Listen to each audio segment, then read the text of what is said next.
Hi, everyone, and welcome back to the weekly Wellbeing live sessions.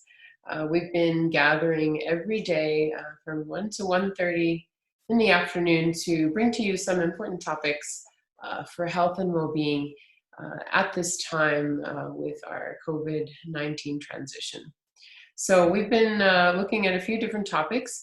My name is Nicole, and I am tuning into you all the way from Guatemala, Central America. My background is in public health, community health, but I also have been working in the well-being space over the past couple of years. And so I'm really happy to be here with you and to share with you some important ideas and perspectives on how we can actually improve and enhance our health and our well-being at this time. This is a live session and I'm still getting used to the functionality of it. So bear with me a little bit as I transition you here to share you my screen. So here we go.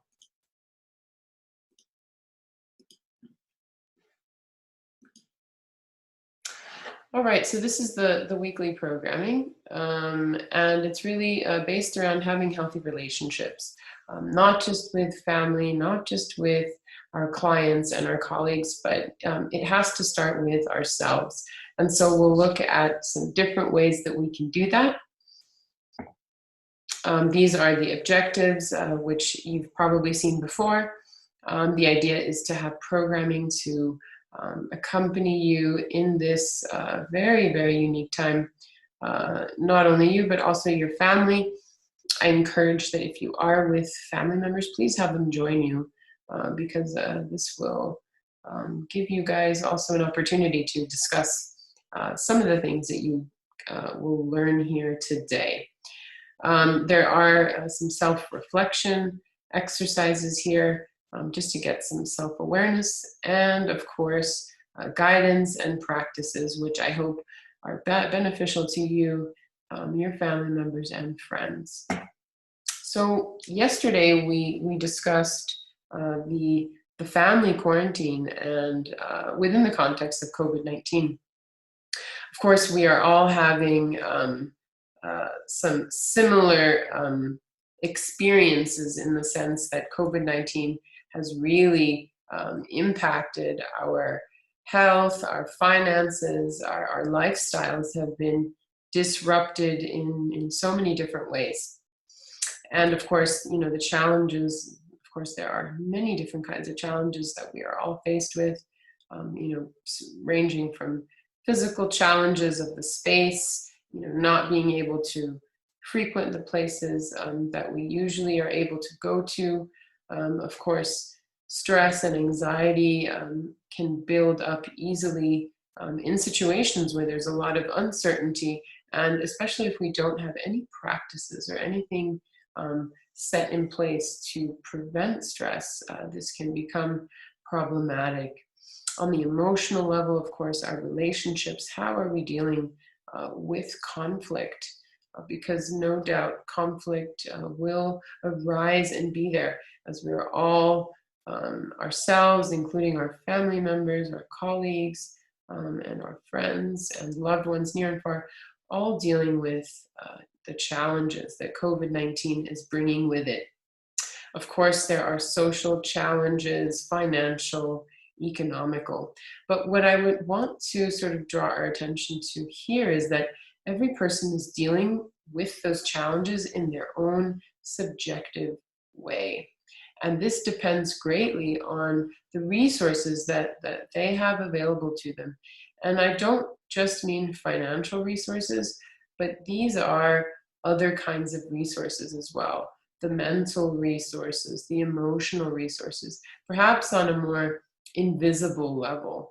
Those that have practices, that have certain things in place, a routine, and we'll look more in depth on this in today's session. But essentially, everyone is coping with this in their own way, with the resources that they have available.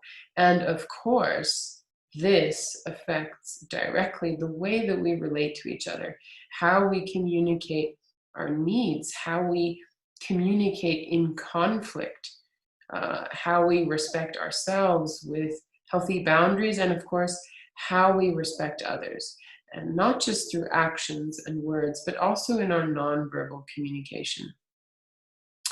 I just want to add one more thing here is that for those of you that did not see this session yesterday, compassion is really the main message. And compassion reminds us that everyone is dealing with challenges, and the way that we deal with those challenges is a cause and a consequence of our life experiences, of our patterns of behavior, what we've learned from others in our lives, our parents or primary relationships, experiences, of course, traumas. And so with compassion, we can see the person in front of us. We see that they are suffering in their own way.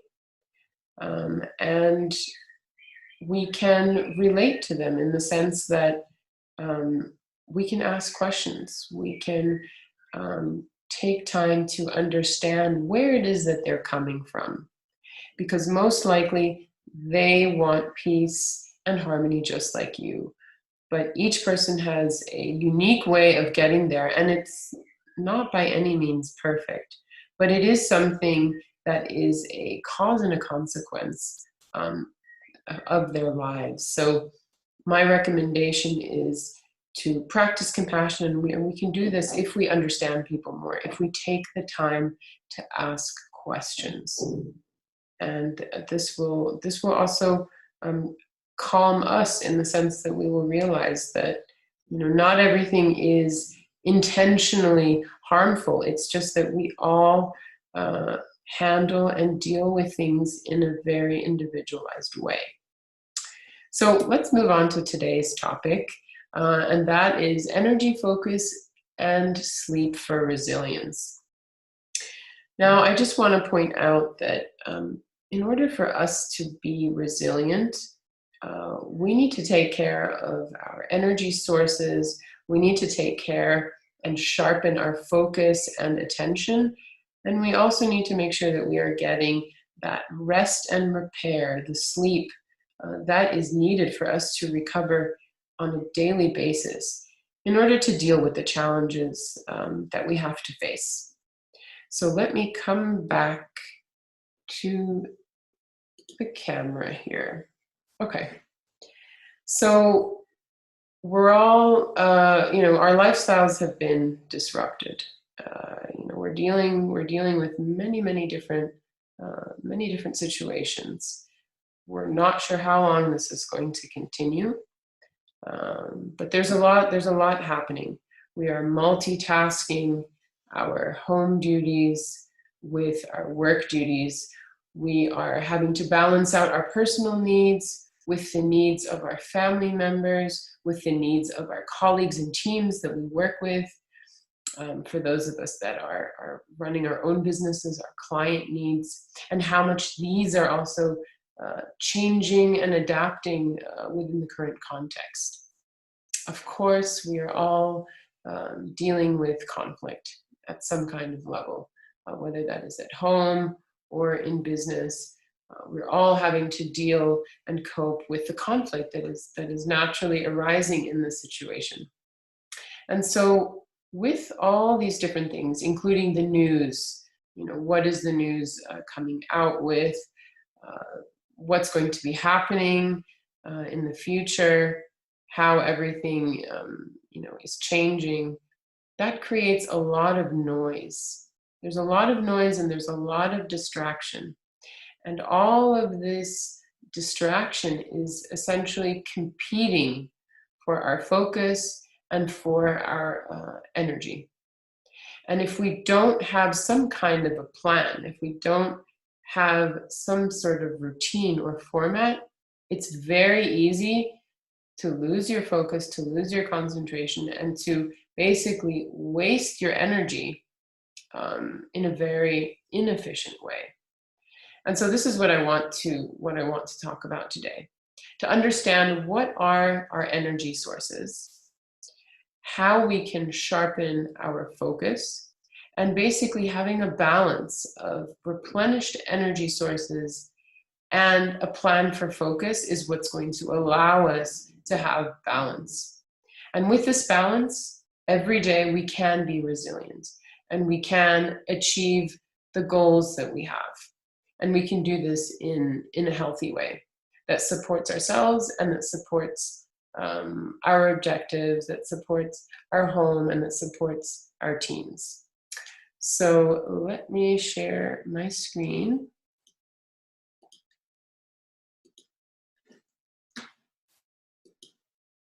So just to have a quick reflection, where are you on this grid? So just have a look at the different descriptions here.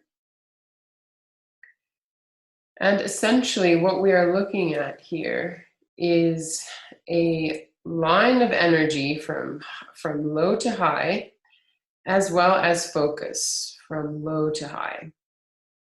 So when you have high energy, and we'll get into what that actually is in the next slides, but if you have high energy sources and you have a sharpened focus, that means you're ready to go, you know the direction that you're going to, and so you can be productive, you're engaged, and of course you can be resilient because you're taking care of your energy sources, and essentially you have a plan. Now the complete opposite of that would be where the red X is. So you've got low energy, you're depleted, and you also don't have focus. You don't know where you're going, you don't know how to get there, and you don't have an action plan. And so this can lead to disillusionment, this can lead to becoming disengaged, and sometimes can also lead to depression. Now, the other scenarios that happen, and I've been definitely guilty of this, is that I have a lot of energy. But I'm not sure where I'm going. And so what happens there is that it's a bit disorganized. And unfortunately, this is a tremendous waste of time. You're just not being efficient with your time. Now, the last scenario would be the top left, where you have low energy, but you do have focus. And in this situation, you can become fatigued, and in some cases, you can burn out. And that has happened to me actually in the past, becoming really attached to outcomes and not having healthy boundaries. And that's something that we'll take a look at as well. So just coming back here onto the screen. Okay, so the first topic we're going to look at is energy and our sources of energy. And energy basically is that is the source that powers and sustains us through the day. It's like a pair of batteries. The batteries help you get through the day and get done what needs to get done. And we have different sources of energy. And so if we look at our physical energy, our mental energy, our emotional energy, our social energy, environmental energy, purposeful energy, there's many different sources of energy. And the idea is that these energy sources actually need to be replenished and maintained on a daily basis. So the best scenario would be that all these energy sources are taken care of, that you have certain things that you do, and we'll look at a routine about specifically that. The idea is that all of these energy sources together create balance in your life. And that's essentially where you want to be. That's the ideal. You have balanced energy sources, and that allows you to be healthy and carry out your projects, and also do things that you do the things that you enjoy and get pleasure out of. And when we neglect, the other aspect is that when we neglect certain energy sources, then we're out of balance. And out of balance, the best example I can give you is burnout. That's being completely out of balance. Becoming frustrated in certain aspects when our projects are not running the right way, when our relationships are also not not in a healthy place, when we're not able to communicate our needs. And so these energy sources are really what keeps and sustains us. So let's take a look here.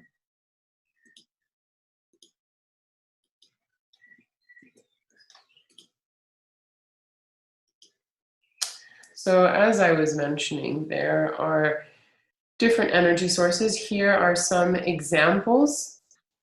And now let's take a look and see where you might be on these questions. So in terms of physical energy, having a daily routine of moving your body is extremely important. And that can be going for walks, early in the morning and maybe in the afternoon or evening. Maybe that might be stretching for some of you, or running, or training. But the idea is that you take care of this aspect on a daily basis. Hydrating, staying hydrated is extremely important, and I think a lot of us tend to neglect that. I have to remember to keep drinking water throughout the day, because it really helps. It really helps with your mental energy as well. Also, setting an intention and time to get that sleep that you need. And we'll look at how to set up a proper sleep routine. But this is really important in order to have a plan of how you're actually going to prepare for bed and make sure that you can get that sleep that you need. In terms of the mental space, with all the noise and the projects and everything that we need to analyze and assess, it's important for us to take breaks because those mental breaks allow us to reset and recharge. In that sense, you have to think that you shouldn't be abusing the capacity, your mental capacity, but actually resetting and recharging often. So with that, it's always great to have a daily practice of something. And in my case, it's yoga, or some breath work, or other kind of activity that is good for preventing stress and anxiety. This is extremely important. And again, it's a practice that you should have daily.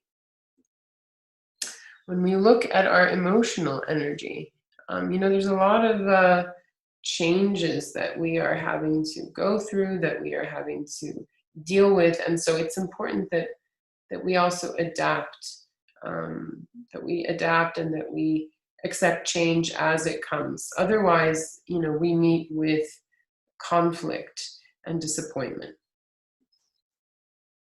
On the other hand, for those that have people around us, it's important for us to not get caught up with other people and also our judgments on them, because all of this is very emotionally depleting. And so that, of course, depletes our emotional energy.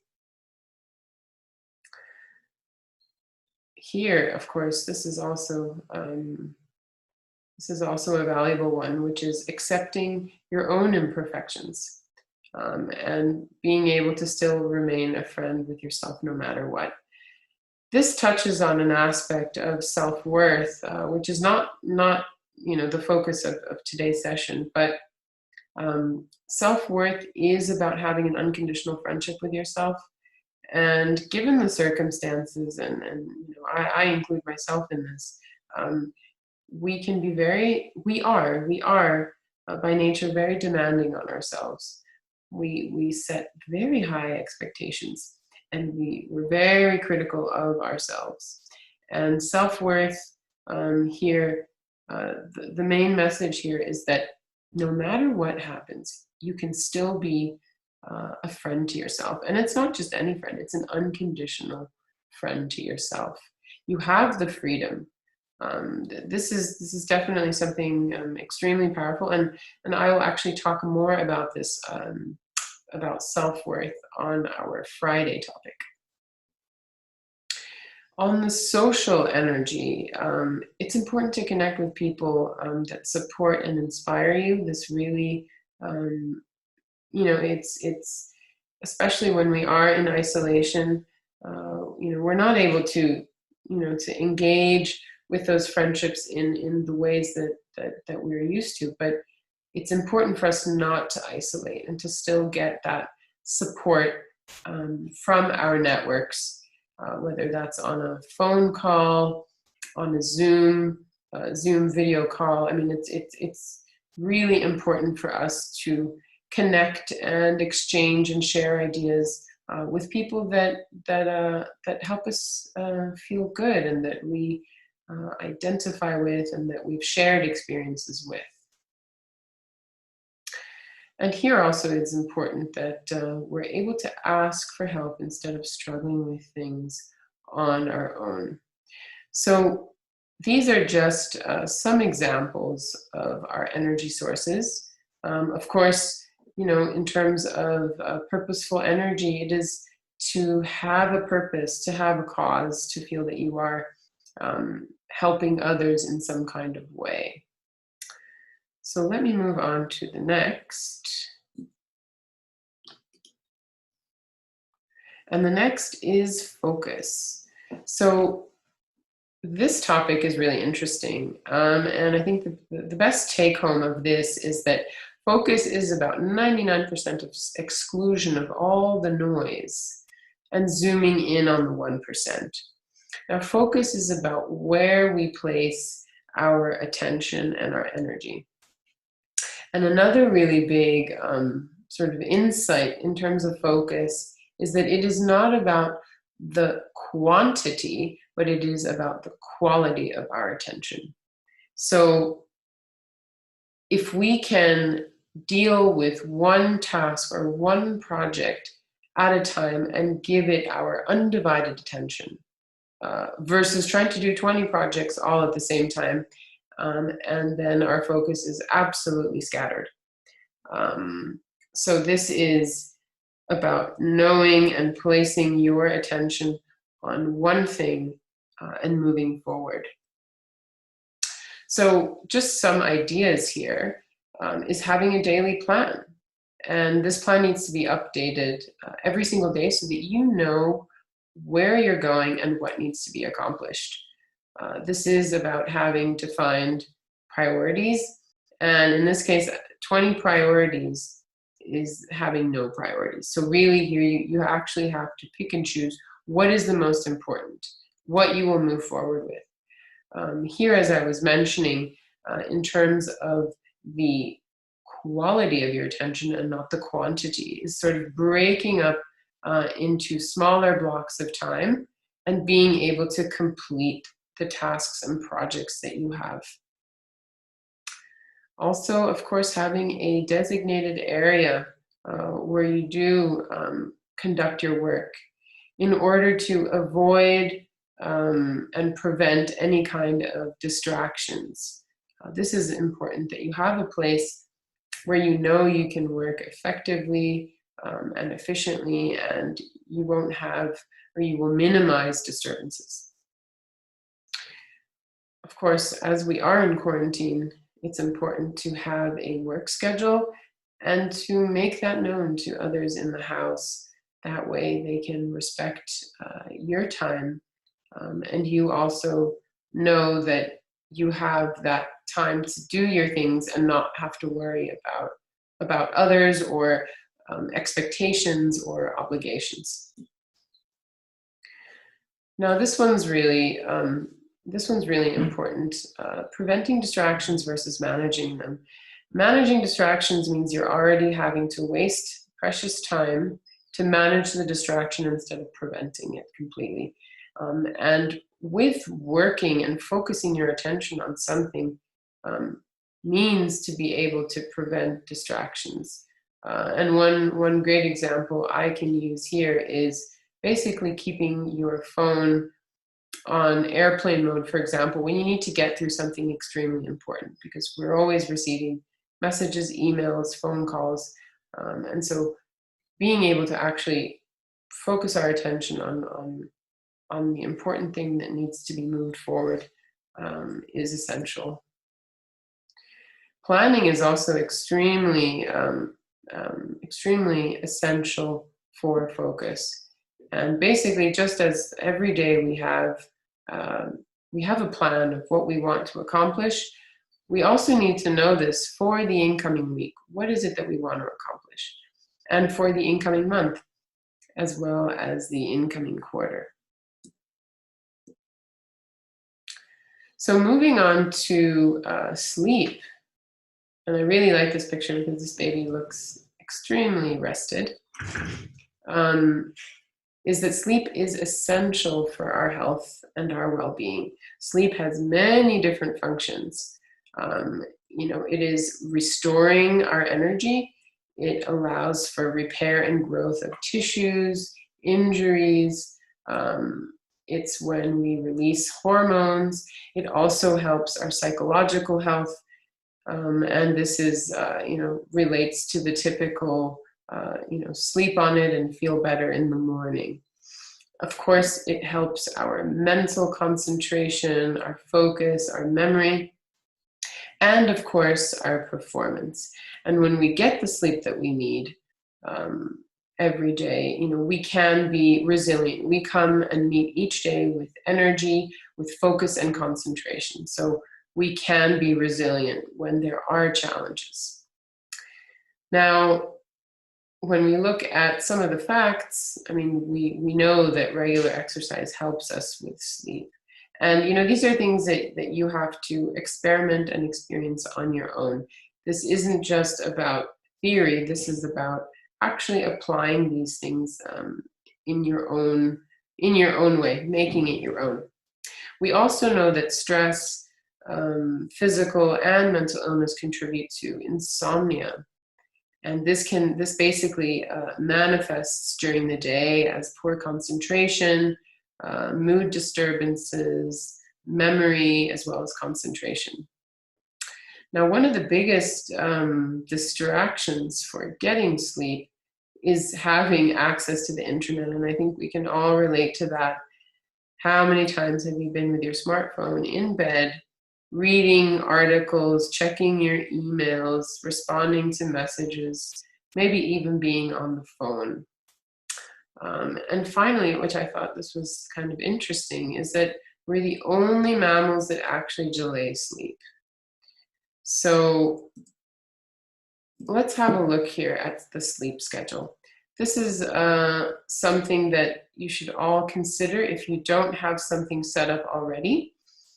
Having a schedule on a daily basis, a time where you know that you want to start getting ready for bed, and that you can repeat over the weekdays and potentially on the weekends as well, because habits help us in being consistent.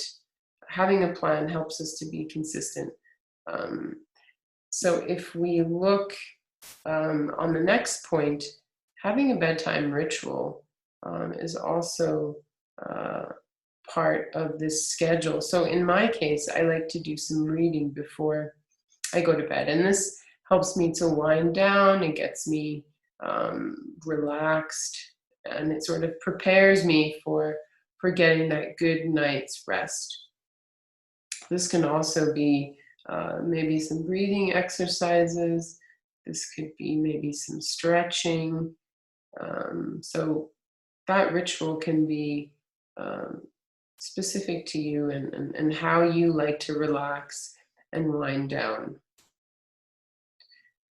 I also make sure to leave work in another room And this is part of having a good sleeping environment, and also so that you associate your bedroom with getting rest instead of it being a place where you also work.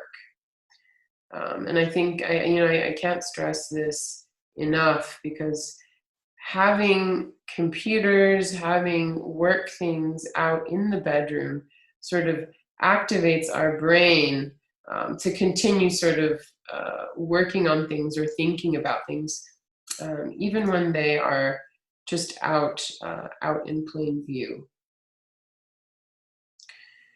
It's also important that our environment is quiet for us to get rest, and also to be able to create conditions, the right conditions in order to sleep, such as blocking out light.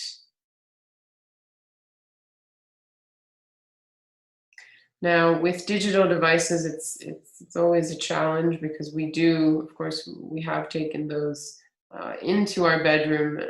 A lot of us probably use our phone alarm to wake up in the morning. So, trying to not engage in the phone before bed is also important, because essentially with the light on the screen, you're also activating the brain.